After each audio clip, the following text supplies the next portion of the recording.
Boas noites.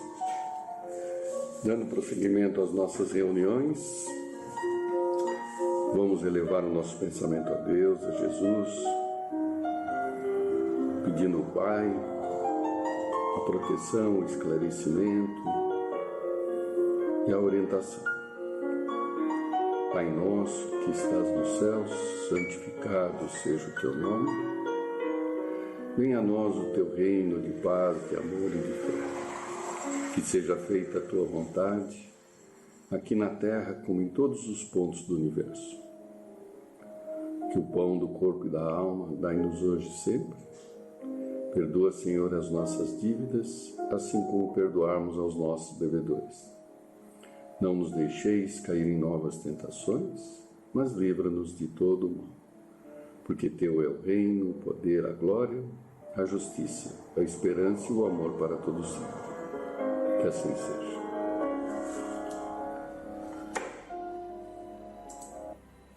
Muito bem, do capítulo 13, que a mão esquerda não saiba o que faz a direita. Fazer o bem sem ostentação. Guardai-vos, não façais as vossas boas obras diante dos homens, com o fim de serdes vistos por eles. De outra sorte, não tereis a recompensa da mão do vosso Pai que está nos céus. Quando, pois, dás a esmola, não faças tocar a trombeta diante de ti, como praticam os hipócritas nas sinagogas e nas ruas, para serem honrados dos homens. Em verdade vos digo que eles já receberam a sua recompensa. Mas quando dás a esmola, não saiba a tua esquerda o que faz a tua direita, para que a tua esmola fique escondida e teu Pai, que vê o que fazes em segredo, te pagará. Mateus capítulo 6, versículo 1 a 4. Os órfãos, um espírito protetor. Meus irmãos, amai os órfãos. Se soubesseis quanto é triste estar só e abandonado, sobretudo quando criança. Deus permite que existam órfãos para nos animar e lhes servirmos de pais. Que divina caridade a de ajudar uma pobre criaturinha abandonada, livrá-la da fome e do frio, orientar sua alma para que ela não se perca no vício. Quem estende a mão a uma criança abandonada é agradável a Deus, porque demonstra compreender e praticar a sua lei. Lembrai-vos também de que frequentemente a criança que agora socorreis vos foi cara numa encarnação anterior, e se o pudesseis recordar, o que fazeis já não seria caridade, mas o cumprimento de um dever. Assim, portanto, meus amigos, todo sofredor é vosso irmão e tem direito à vossa caridade. Não há essa caridade que magoa o coração, mas não há essa esmola que queima a mão que a recebe, pois os vossos óbolos são frequentemente muito amargos. Quantas vezes eles seriam recusados se a doença e a privação não os esperassem no casebre. Dai com ternura, juntando ao benefício material o mais precioso de todos, uma boa palavra, uma carícia, um sorriso amigo. Evitai esse ar protetoral que revolve a lâmina no coração que sangra, e pensai que, ao fazer o bem, trabalhais para vós e para os vossos. Muito bem. Então, só um instante para a gente começar nossos comentários. Bem, o que se destaca aqui é o amor ao próximo, né? E a forma desse amor ao próximo. Vale lembrar que na antiguidade, né, tanto na Grécia quanto em Roma, o que predominava era a ideia de que o universo é finito, ordenado, todo concatenado, e que a própria natureza coloca todos e todas as coisas nos seus devidos lugares. Portanto, cada um desenvolve um papel e não há essa preocupação com o outro. O que é o outro? Aquele que não sou eu, né? O outro, o próximo. Não é isso que se vive, né? estou lá como escravo, eu tenho meu papel como escravo. Eu sou um centurião, eu tenho uma obrigação como centurião. Eu não estou preocupado com o outro, né? Já com o Cristo, né, ele quebra essa ideia de que a natureza, né, é quem controla isso, e aqueles deuses humanizados, né, aqueles deuses que têm características humanas, né, como ciúme, inveja, orgulho, disputa, né, todos esses deuses, eles tinham características humanas, né? Então o homem dava aos deuses as próprias características. Não, com o Cristo é diferente, né? Ele acompanhando, né, demonstrando que os judeus estavam certos na ideia de Deus único, ele traz uma ideia de familiaridade, né? Já, por quê? Porque todos os homens são filhos de Deus. Então agora é o inverso, é o papel inverso. É o homem que passa a ser divinizado, é o homem que passa a ter características de Deus, do Deus, né? E em contrapartida, isso predomina para todos, que são os irmãos, né? Todos somos irmãos. Então há um nivelamento entre as pessoas, um nivelamento colateral, em que todos são irmãos, filhos de um mesmo pai. Então, a partir daí é que surge a ideia de irmão, né? De próximo, do outro. O que é o outro? Aquele que não sou eu, né? Que apesar do outro, do irmão, ser diferente, nós pertencemos a uma mesma família divina, né? E, portanto, nós temos obrigações entre nós, né? Entre os irmãos, temos obrigações. Essa ideia, né, do outro, né, estabelece algumas novas relações, né? Essas novas relações eu tenho que fazer para o outro aquilo que eu gostaria que fosse feito para mim. Então está aí também a identidade, né? Nós somos idênticos por sermos irmãos e, portanto, o outro tem a mesma carência que nós temos. Então é importante isso, né? Que existe um Deus, né? Numa relação hierárquica em relação ao homem, a cada um dos homens, a mim, né? E uma relação colateral entre o outro ou os outros, né? Até é estranho falar no plural, os outros, né? Os outros que compõem justamente essa sociedade, né? Essas relações, elas atingem uma forma de comportamento que desemboca no que é o amor, né? O amor é saber o que o outro precisa, o que o outro carece, e eu fazer para ele como se fosse para mim. É um deslocamento, já não é mais o que me interessa, né? O amor é um sentimento, ele é um sentimento. E a caridade é o sentimento na prática. Tanto que em algumas traduções a palavra amor e caridade aparecem como sinônimos nas traduções do Evangelho.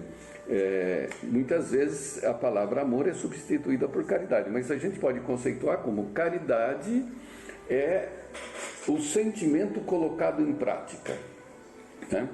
E além desse sentimento ser colocado em prática, ele traz no seu bojo a ideia de intimista, né? É íntimo, é uma relação entre o outro que só interessa a nós, né? E ela não pode ser pública, ela não é pública. Por isso que uma mão não vê o que a outra está fazendo, porque senão eu estou fazendo para a sociedade e não estou fazendo como uma obrigação, como um dever, como irmão, né? No fundo é isso. A gente faz a caridade, a gente pratica a caridade, que é a prática do amor, né, em relação a um irmão, não porque Deus está vendo, não, é porque é um dever, bem nos termos kantianos, né, é um dever, é o que eu preciso fazer porque ele é meu irmão, basicamente é isso. Então,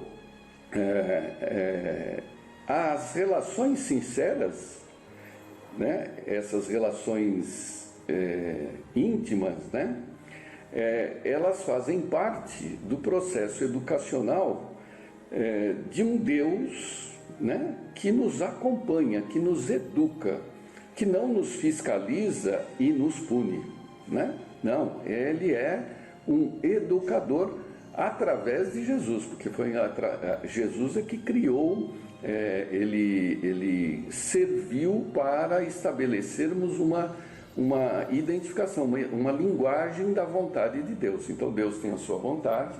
Como é que eu vou conhecer a vontade de Deus? Eu precisei do intermediário para explicar qual é essa vontade de Deus, que foi Jesus. E ele explicou justamente essa intenção de Deus, essa vontade de Deus, que nós o reconheçamos como Pai Criador de tudo, que todos nós somos irmãos, portanto temos que viver em sociedade, isso não dá para viver isolado, e essa vivência em sociedade nos leva ao amor, né, que é atingido e se alimenta da caridade, que é o exercício desse amor, né? Por isso que nós não devemos, o verbo é dever mesmo, né? Não devemos tomar as nossas ações, principalmente de auxílio ao próximo, de uma forma pública, né? Então, vamos lá distribuir alguns alimentos, vamos atender alguns órfãos. Isso tudo, principalmente se os recursos são teus, você tem que fazer isso de uma forma intimista, né? Interessante que quando nesse texto aqui ele fala de órfãos, né, ele transforma o outro no seu filho, né? Você adotar um órfão é pegar esse outro, é aquele que está caído lá, que o samaritano ajudou, e leva ao extremo de você tratá-lo como se fosse um teu filho, né? Isso significa o quê? Não há limites para a caridade, né? É assim que entendemos esse texto a respeito dos órfãos. Que isso sirva para a gente pensar, né, refletir e avançarmos nas nossas atitudes. Prazer em revê-los e até a semana que vem. Boa noite.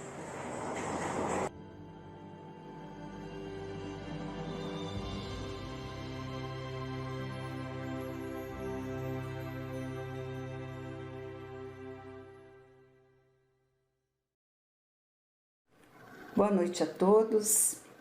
Hoje, na nossa palestra, vamos conversar um pouquinho sobre esta situação das epidemias, né, à luz do Espiritismo.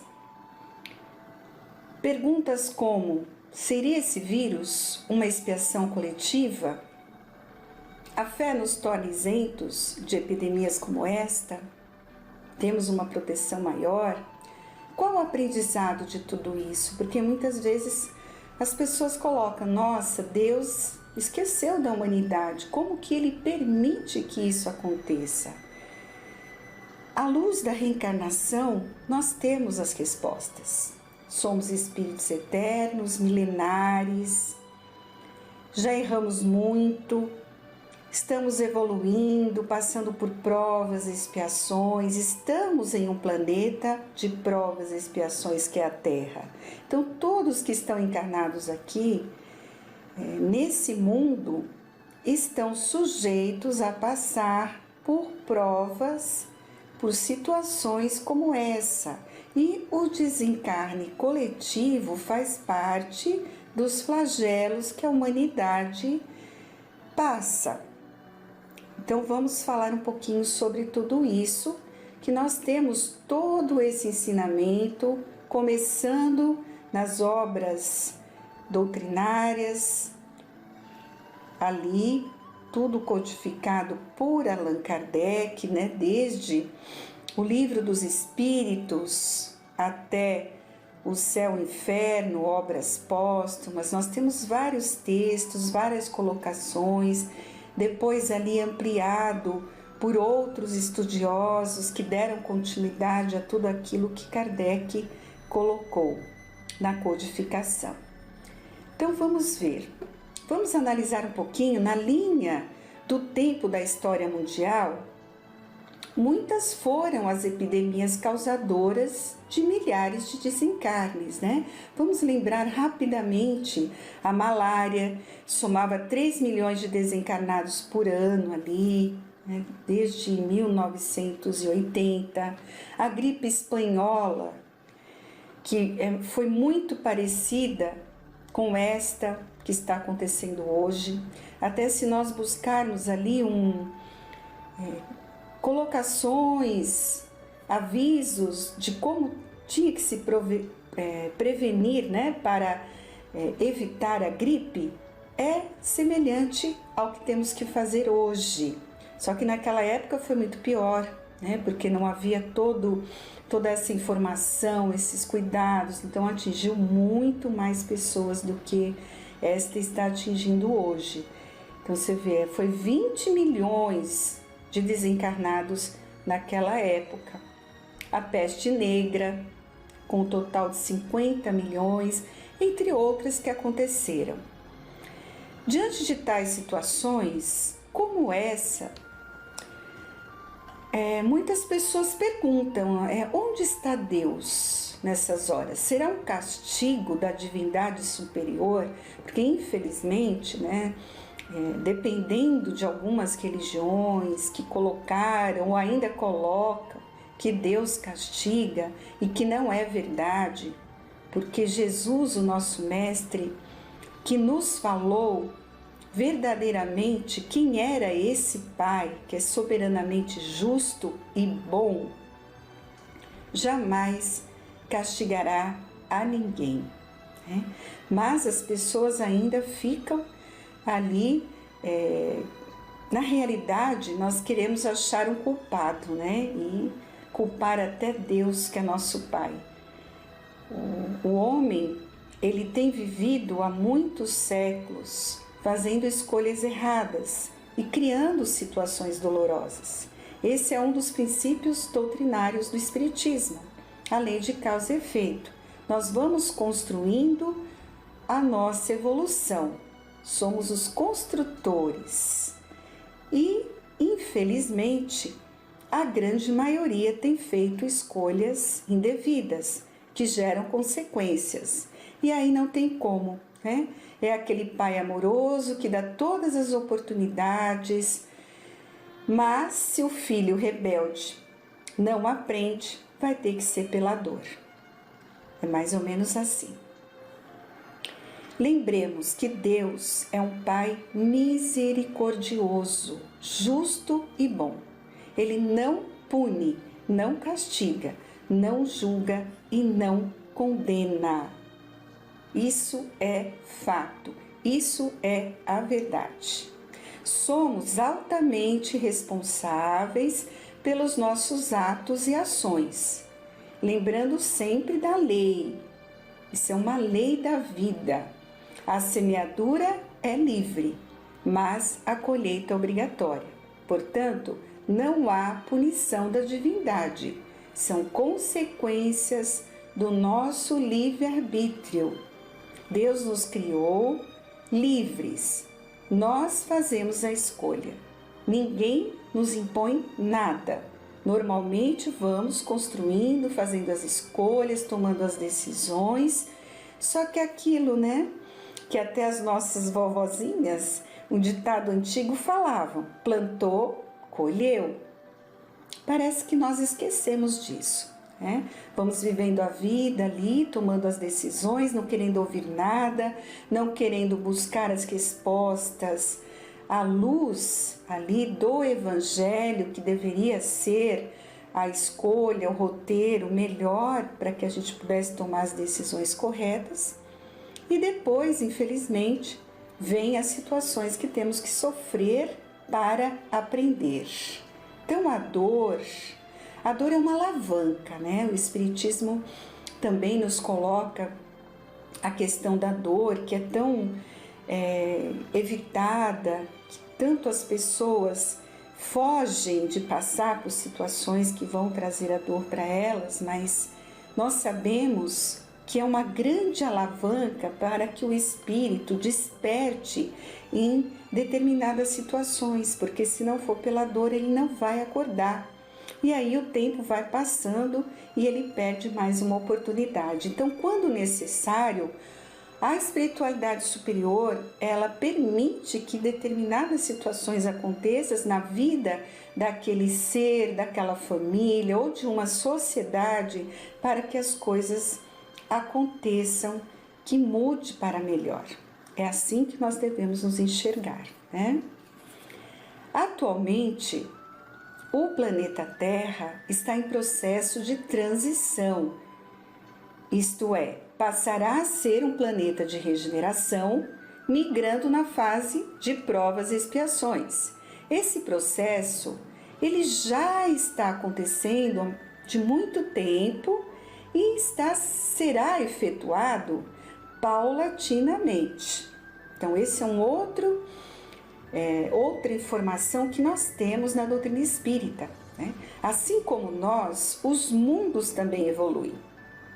O planeta Terra está no 2º grau da escala evolutiva. É um planeta de provas e expiações. Só que chegou o momento desse planeta se transformar, passar a ser um planeta num grau melhor, que será um planeta de regeneração. Nós temos outros mundos, os mundos felizes, mais evoluídos, mundos divinos e celestes. Então, o planeta Terra chegou o momento que ele está se transformando, ele está em transição. Então, esses desencarnes coletivos, essas situações mais intensas, dolorosas, vão acontecer, faz parte do processo, mas sempre visando o bem de todos. Podemos não enxergar isso tudo pela nossa ignorância, né? Infelizmente, ignorância espiritual, mas Deus está no leme, está tudo de acordo, há todo um planejamento e por isso vem acontecendo aí situações que nós estamos vivenciando. A doutrina espírita, ela nos esclarece que tudo o que acontece tem uma razão de ser. Ora, por consequência do nosso livre-arbítrio, mas sempre propondo a evolução moral dos indivíduos. Todos os acontecimentos e fatos permitem o crescimento. Nada vem para prejudicar ou castigar alguém, não. Todos esses ocorrências, catástrofes ali da natureza, há que haver um instrumento. Muita gente não compreende isso, né? Mas no próprio Evangelho de Jesus nós temos uma colocação, né? Infeliz daquele que é um instrumento para acontecer determinada situação. Podemos ser, se não estamos ali vigiando, fazendo as coisas certas. Então, há que haver uma situação que provoque determinada prova que temos que passar. Nós temos que ter sempre o discernimento de avaliar. Então, se eu creio em Deus, Ele é soberanamente justo e bom, Ele está na supervisão de tudo, Ele está no leme e nada vai acontecer sem a sua vontade. Eu tenho sim que fazer a minha parte, eu tenho um corpo físico, eu tenho que cuidar, eu tenho que me proteger, não é porque eu tenho fé que eu vou abusar, né? No momento como esse, que eu vou estar no meio das pessoas, sem usar máscara, sem lavar a mão, falando, não, eu estou com Deus e nada vai me acontecer. Não é assim. Assim nós partimos para o fanatismo. Os cuidados normais temos e devemos ter. Aliás, o espírita, principalmente por tudo que ele conhece, ele sabe que ele tem o dever de preservar a vida, de cuidar desse corpo com muito carinho que ele é um instrumento que Deus lhe concedeu para que ele tivesse mais uma encarnação, a fim de resgatar os seus débitos, né? Então, toda precaução eu tenho que fazer. E se eu fizer tudo direitinho, com certeza a espiritualidade tem como atuar, né, e me proteger. E se eu, mesmo assim, estiver inserido na prova do desencarne, isso vai acontecer. É isso que nós temos que ter consciência, porque muita gente pode colocar, nossa, olha, ele tinha maior fé e olha, desencarnou. Como pode ser isso? Claro que pode ser, né? Somos imortais, todos nós. E se estivermos inseridos no desencarne desta maneira, isso vai acontecer, mas não é por isso que nós vamos também nos descuidar. Ficou claro? Acho que é importante a gente falar isso, né? Porque são colocações que as pessoas perguntam. Nas revistas espíritas, que eram um veículo ali de informações, na época de Kardec, elas foram escritas entre 1858 a 1869. Então, logo que a doutrina espírita surgiu, que começou toda a codificação, começaram, isso na França, né? Começaram a aparecer relatos de todos os países. Chegavam cartas a Kardec de situações mediúnicas que muitas pessoas viviam, isso de todos os países, inclusive do Brasil. E Kardec lia tudo, avaliava e ia colocando, né, nesses jornais da época, nas revistas, e depois isso tudo foi colocado ali em livros. São 12 revistas espíritas, são muito ricas de informações, de vários temas, várias situações, e eles colocam ali também sobre a situação do desencarne coletivo, de epidemia. Então a gente vai ler aqui algumas colocações sobre essas publicações que são muito interessantes e atuais, né? Apesar de serem escritas lá em 1868, esses relatos que eu peguei é da revista de 1868, mas a gente vai ver que dá para encaixar e avaliar a situação que estamos vivendo hoje. As comunicações, elas vieram de um médico, o doutor, não sei se a pronúncia está certa, Demor. Ele era um médico, médium, que participou lá nas sessões, naquela época da codificação, junto a Kardec, né, e outros trabalhadores da época ali. E ele havia estado encarnado, desencarnou numa condição ali bem equilibrada, e logo depois de um tempo ele começou a trazer várias comunicações. Então veja que o relato dele é interessante porque além de espírita ele era médico, né? Então sempre quando tinha alguma situação assim relacionada à medicina, ele se comunicava, e isso foi muito enriquecedor. Veja a colocação dele em uma dos capítulos dessa revista. A saúde é o resultado do equilíbrio das forças naturais. Se uma doença epidêmica devasta qualquer lugar, ela não pode ser senão a consequência de uma ruptura desse equilíbrio. Daí o estado particular da atmosfera e os fenômenos singulares que aí podem ser observados. Vejam bem, se uma doença epidêmica devasta qualquer lugar, ela é consequência de uma ruptura desse equilíbrio. É aquilo que eu comentei ali. Como é que estava o mundo nesse momento em que começou essa epidemia? Bem difícil, não é? Em todos os aspectos.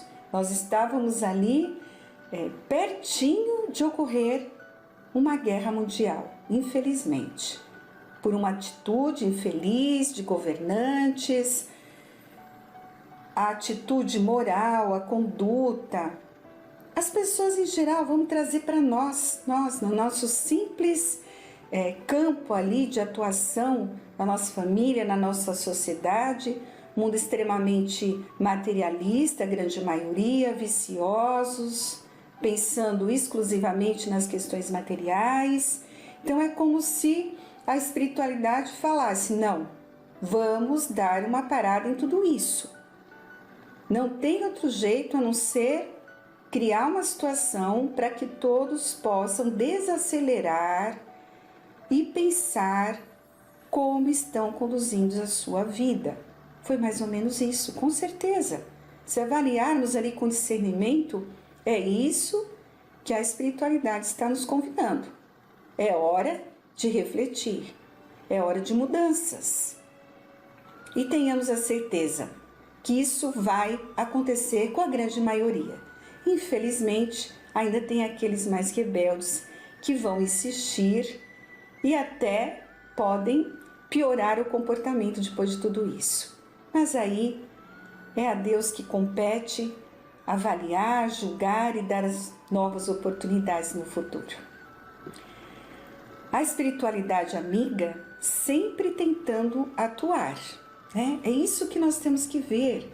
Deus está no leme, há uma equipe de benfeitores ali, né? Então eles se preocupam com a humanidade. Jesus é o nosso mestre, ele é o co-criador do planeta Terra, ele tem uma ligação amorosa, intensa com o planeta Terra, né? E eles estão a postos, amparando a todos.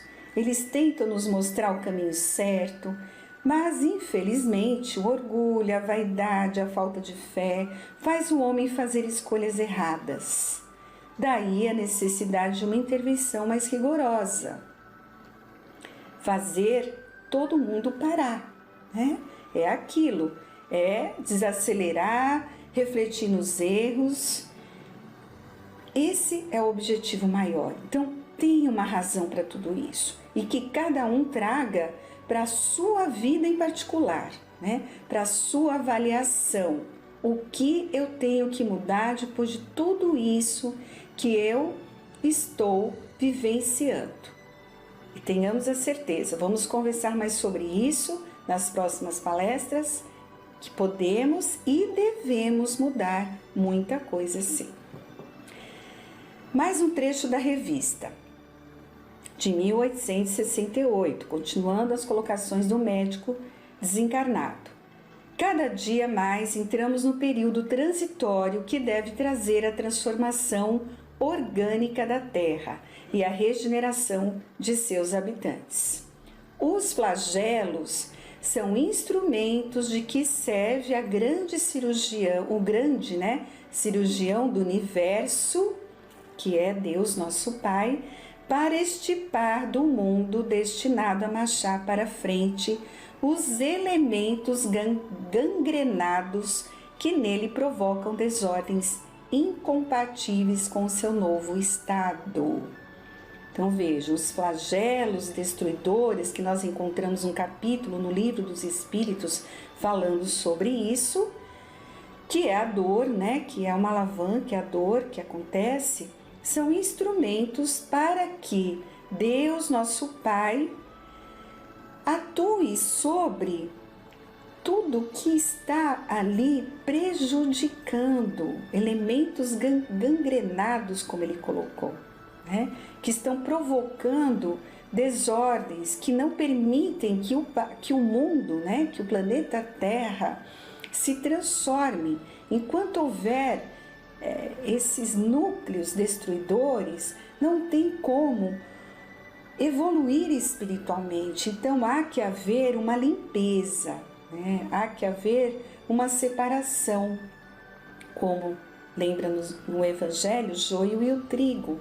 Então aqueles que já estão inseridos numa condição espiritual boa, que estão procurando ser melhor a cada dia, que estão estudando o Evangelho, eles vão poder ter a oportunidade de habitar o novo planeta Terra, que será um mundo de regeneração. Infelizmente, aqueles que ainda insistem em continuar viciosos, apegados, extremamente materialistas, com sentimentos ali fora da caridade, infelizmente não vão poder continuar. Então há que haver uma seleção. E aí, claro, é a Deus nosso Pai e a espiritualidade superior que compete avaliar e analisar tudo isso. Então, amigos, nada é por acaso. Porém, não é por isso, que o indivíduo deve agonizar ou se entregar às doenças. Existe um instinto de conservação e este deve ser levado em conta. Isso é importante falar, porque às vezes a pessoa parte por um excesso e o espírita às vezes não foge disso, como cristão também, Temos sim a proteção, não temos dúvida disso. A importância de estarmos em prece nesse momento, estamos afastados ali dos trabalhos presenciais, da vivência mediúnica, de colocar a nossa mediunidade naqueles instantes de trabalho, todo o intercâmbio que com certeza muitos de nós está sentindo falta desse momento, mas lembremos que a espiritualidade superior está realizando essa parte que nesse momento nós não podemos fazer. Mas nós temos uma contribuição muito importante, uma parcela muito importante, que é estar numa sintonia positiva, ligada ao plano espiritual, em prece, porque nesse momento são muitos os doentes da alma, os que estão ansiosos, desesperados, não se conformam, não compreendem essa situação. Isso em todo o país, no nosso Brasil também não está sendo diferente. Aqueles que não têm fé. Então, nós que conhecemos o Evangelho, é muito importante estarmos numa sintonia, vibrando, pedindo, porque essas vibrações positivas vão servir de material fluídico para que a espiritualidade possa atuar mais intensamente, possa socorrer a todos, que estão ali desesperados, por aqueles que estão passando pela prova do desencarne, estão sendo recebidos por falanges espirituais. Temos mensagens aí que já colocam toda essa situação da recepção desses espíritos no plano espiritual. Sabemos que ninguém está isento ali de auxílio, de provas, isento de provas, mas todos são auxiliados. Deus não desampara ninguém, mesmo o mais rebelde, mesmo o mais difícil, Ele tem alguém que ora por ele e ele receberá o auxílio. Então, o nosso pensamento e lembrar que durante as nossas noites a nossa alma se liberta. E com certeza, se estivermos numa sintonia boa, equilibrada, em prece, nos prepararmos para as nossas noites, teremos a oportunidade bendita, e tomara a Deus que isso esteja acontecendo, de receber ajuda, de até ajudar, de estar ali com os espíritos amigos, benfeitores, que já têm a ligação com todos os trabalhadores da nossa casa, trabalhando, ajudando, aprendendo, nos fortalecendo, porque à noite nós sabemos, a nossa alma, nosso espírito, ele está em atividade. Então é muito importante, nesse momento, nós nos desligarmos corretamente e colocarmos ali em condições de estar, se não ajudando, pelo menos recebendo ajuda e amparo dos benfeitores amigos. Então, é isso que eu gostaria aí de falar com vocês. Numa outra oportunidade, a gente pode estar ampliando tudo isso, o que essa situação deve trazer de aprendizado e reflexão para todos nós. Então vamos terminar aqui a nossa palestra, elevando o nosso pensamento a Deus, a Jesus, com muita gratidão A doutrina espírita é a terceira revelação prometida pelo próprio Mestre Jesus, o Consolador prometido. Ela amplia a clara visão de todos os ensinamentos que naquela época ele nos deixou. Não é por acaso que chegamos a esta situação de conhecer, de estar vivenciando, de renascer com a mediunidade ostensiva, de trabalho, de provação, uma oportunidade bendita. Quanta luz para as nossas dúvidas, para os nossos questionamentos. Por isso temos que ter muita gratidão, saber valorizar, porque isso nos alimenta a alma, nos mostra o caminho a seguir. E, acima de tudo, a oportunidade de transmitir a todos que ainda não conhecem o Evangelho de uma maneira clara, verdadeira, simples. Lembremos de como Jesus pregava. Ele saía nas ruas, conversando e amparando a todos, da maneira mais simples, tocando o coração de cada um. E esse deve ser o meio e o objetivo. Que Deus, na sua infinita bondade, ampare a todos. Estejamos em paz, confiantes. Pai nosso que estais no céu, santificado seja o teu nome. Venha a nós o teu reino, seja feita a tua vontade, não a nossa, assim na terra como no céu. O pão nosso de cada dia dai-nos hoje. Perdoa, Senhor, as nossas dívidas, assim como perdoamos aos nossos devedores. Não nos deixeis cair em tentação e livra-nos de todo o mal. Que assim seja.